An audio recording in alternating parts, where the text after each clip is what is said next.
Bhíonn annach chuidir siúls na cuilte ó dachas sa bliana. Tá crainn ar ceann na hainmhe is gcuine in éideann, agus is cúthailí leis, ach sé seo an tam is fearr dem níon chun íireacht a dhéanamh éiscint.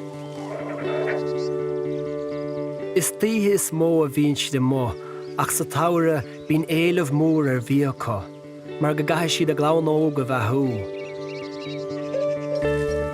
Is bráile puisíní an crainn a bheith gimmert, ag pochléamnig agus ag umra Scoil ina chéile.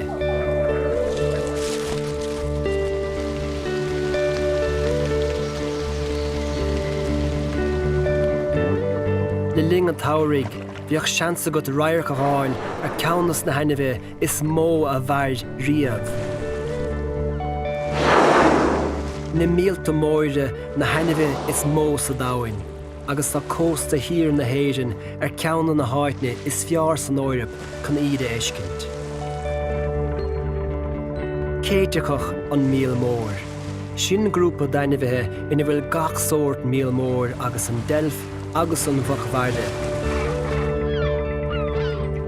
Le ling an táirigh tagann míol mór na drinne go cósta na héireann, ag ihe na Scodáin agus na Salán.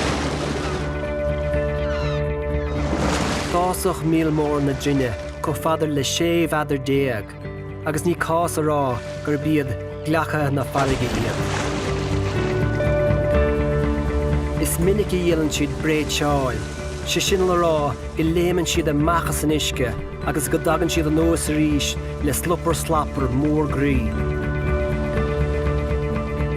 Ní le isig na hólaithe go crainn, cad na thaobh go ndéanann na míolta mór é sin. Beidir gur chun spórte. Tá aine an áirde ag míolta mór na drinne as a gcuid amhránaíochta, a imíonn ag taistil I bhfad ó bhaile trí farigí an dáhain.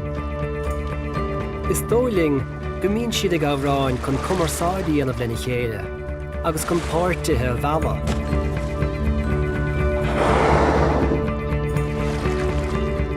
Ar a bhís agat nach féidir leis an míol mór aná le harach fé bhain uisce.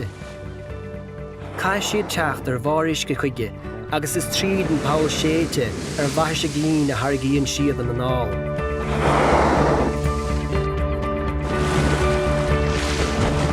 Má heastíon uairt na míolta mór éiscint, téir á lorg ar lá breá ciúm nuair a bhíonn an airg an na lí. Caig féin a bheith agat. Ach, má éiríonn leat ceann éiscint, ní dhéanann tú de rúd go deoir ísteir.